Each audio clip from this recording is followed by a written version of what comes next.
We did just learn that legendary actor and director Robert Redford has passed away. He was 89 years old. I want to make the most of what I've been given. Robert Redford lived by these words for decades.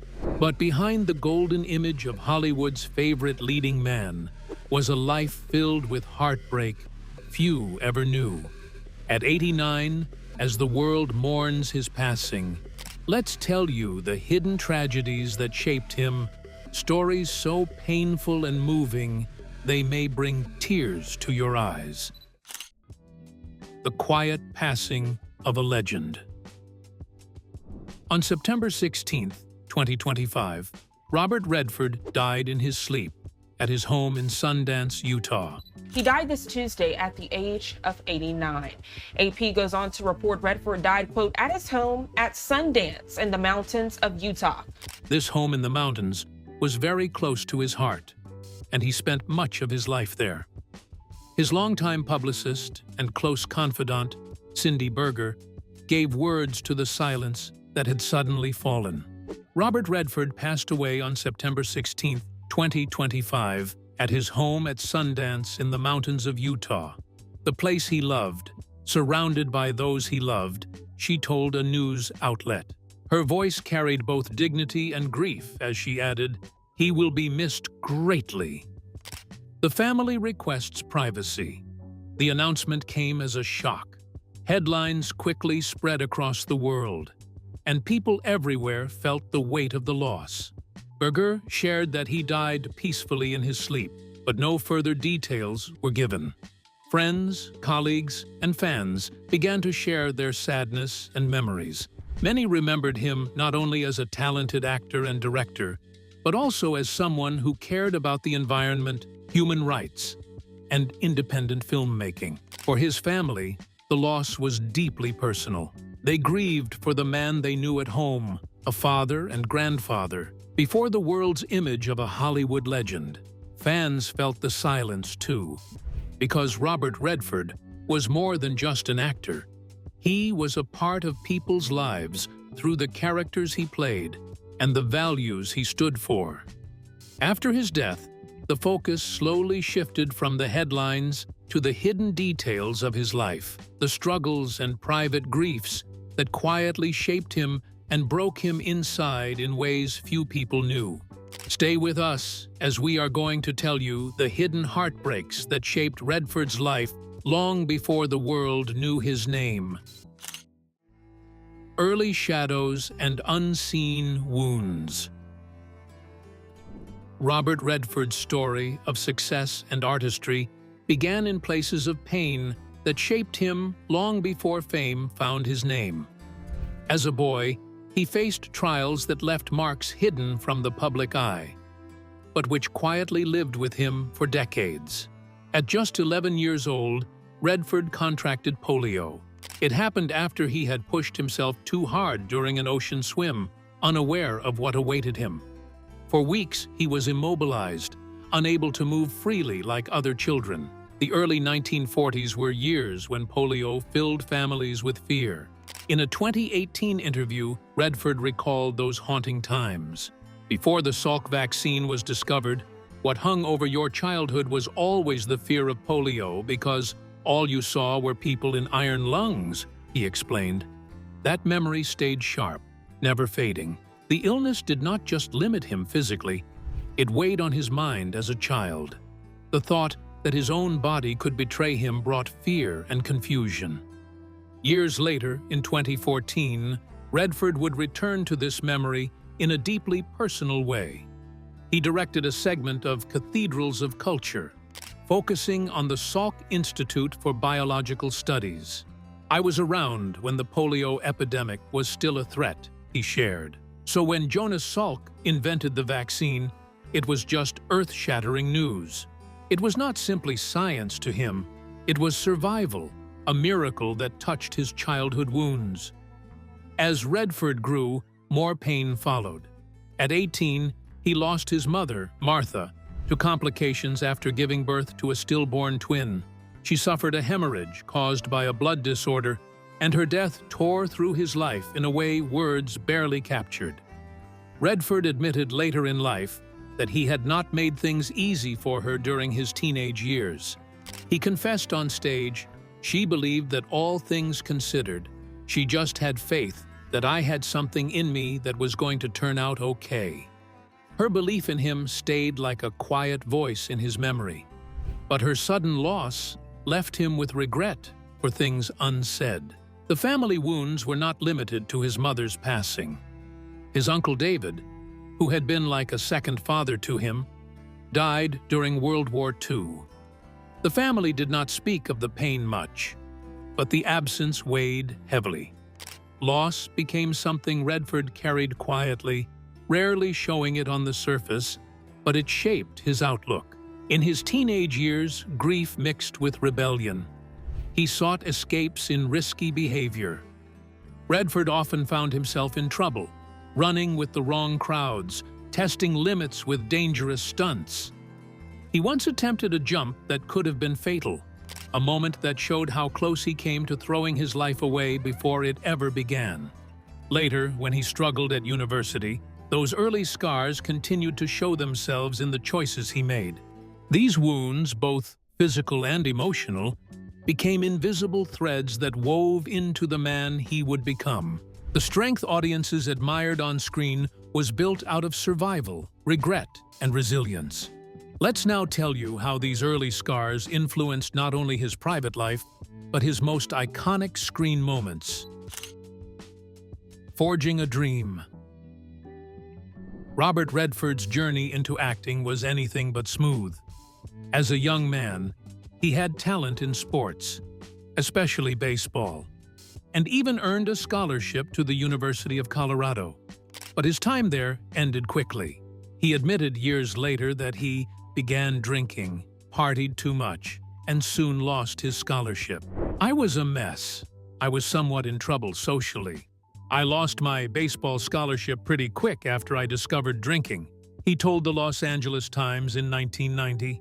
That early failure shook him deeply, but it also pushed him to search for something more meaningful. After leaving college, Redford wandered through Europe, living cheaply and sketching in cafes. Art became a place where he could escape and rebuild himself. He later said that painting and drawing gave him a sense of peace. But it was in dramatic training that he finally found his voice. He studied at the American Academy of Dramatic Arts in New York, and slowly the pieces of his future began to fall into place. Acting was not only a career path, it was a way to pour his frustrations and disappointments into something powerful. His first steps came on Broadway, where he gained attention in productions like Barefoot in the Park. Hollywood soon followed, and by the late 1960s, he was rising fast. His roles in Butch Cassidy and The Sundance Kid and The Sting turned him into one of the most recognizable stars of his generation. The world saw him as the golden boy of American cinema, a charming leading man who seemed untouchable. But behind that image was a man who had known grief, insecurity, and loss, and those layers gave him depth that audiences often felt but could not explain. Redford never settled for being just a handsome star. He gravitated toward complex roles that mirrored his inner struggles. In All the President's Men, he portrayed a journalist chasing the truth, reflecting his own belief in the power of honesty and independence. In Downhill Racer, where he played Olympic skier David Chapelet, he tapped into his own experiences of using sports as an outlet for anger and frustration. Years later, he admitted, "For me, it was anger and finding a place to put my disappointment and frustration with a lot of things. When I left college and got into art, that got me out. Finding my place in the world had a lot to do with acting." That search for truth followed him behind the camera too. His directorial debut, Ordinary People, in 1980, won the Academy Award for Best Picture and Best Director. The story of a family broken by grief was personal for him. He explained, "It is the inability to express feelings in our culture. That's what's interesting to me." It was certainly part of the fabric that I grew up in. I was given legacies that I came later in life to realize were not only untrue, but unhealthy. Beyond film, Redford built something lasting with the Sundance Institute and its festival. He created a platform where independent voices could be heard, far from the pressures of Hollywood studios. He also dedicated himself to environmental causes, fighting for nature and truth, in the same way he fought for independence in art. He had hardly healed from these early scars and built his life when even more tragic encounters were waiting for him. Love, loss, and family burden. Robert Redford met Lola Van Wagenen in the late 1950s when he was still an unknown, trying to find his path. She was a young Mormon activist and historian, and their connection was quick and genuine. In 1958, the two married quietly, long before Hollywood fame arrived. Their marriage began with simplicity, not with the spotlight of stardom. Life soon tested them in heartbreaking ways. In 1959, they welcomed their first child, a son named Scott. But only 2 months later, tragedy struck when Scott died of sudden infant death syndrome. Robert was only 22 at the time, still trying to make sense of life. He later admitted that the guilt of losing a child is a wound that never fully closes. As a parent, you tend to blame yourself, he shared years later. And that creates a scar that probably never completely heals. It was the first heavy burden of family life that Redford would carry for the rest of his days. The couple tried to move forward, but sorrow lingered. Just 3 years after Scott's death, Lola gave birth to their second son, James, in 1962. James was born prematurely with hyaline membrane disease, the same condition that had taken President John F. Kennedy's son, Patrick. Doctors gave James only a 40% chance of survival, and at the same time, Lola's life was in danger. Robert described the moment both survived as a colossal relief. That relief, however, never erased the fear that had nearly broken them. Together, they went on to raise 3 surviving children, Shauna, James, and Amy. But even as they built a family, Robert's rising fame and the weight of earlier grief often added pressure. By the mid-1980s, their marriage, which had lasted nearly 3 decades, came to an end. They separated in 1985, though they kept it private for years before announcing it publicly.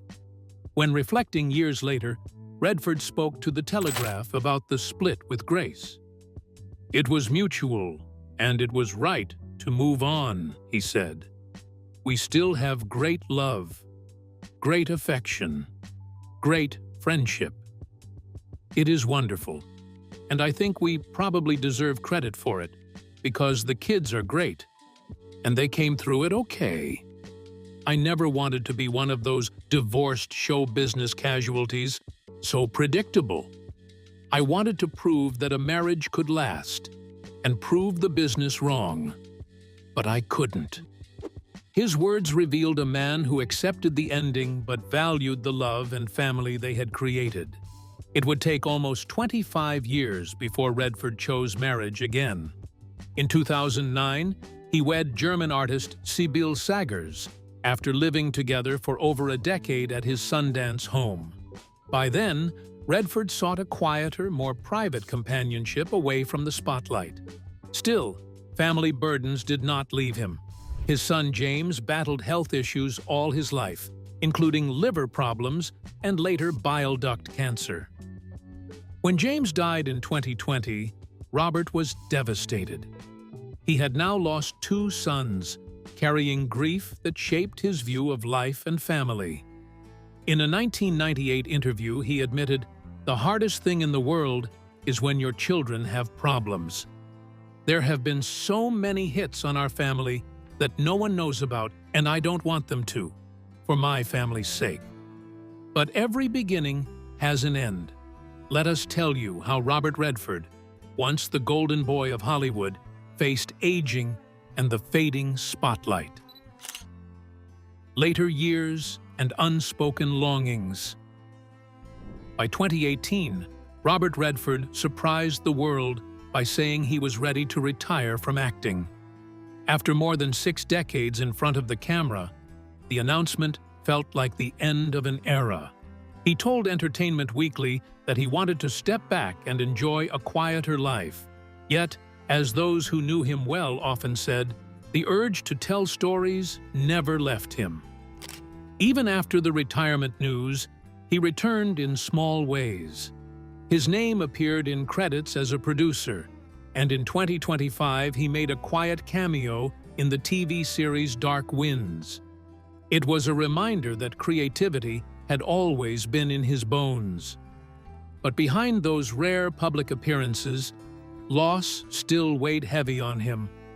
The death of his second son, James, in 2020 was a wound that time never healed. Friends close to Redford said he never truly got over losing his firstborn, Scott, in infancy, and that grief became part of who he was. To lose another child later in life only deepened the silence around him. A media outlet noted that he often carried that pain privately, not wanting it to become a spectacle.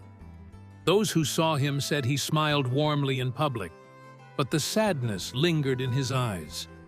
Redford was also known to reflect on unspoken regrets. He admitted more than once that he had not made life easy for his mother during his teen years.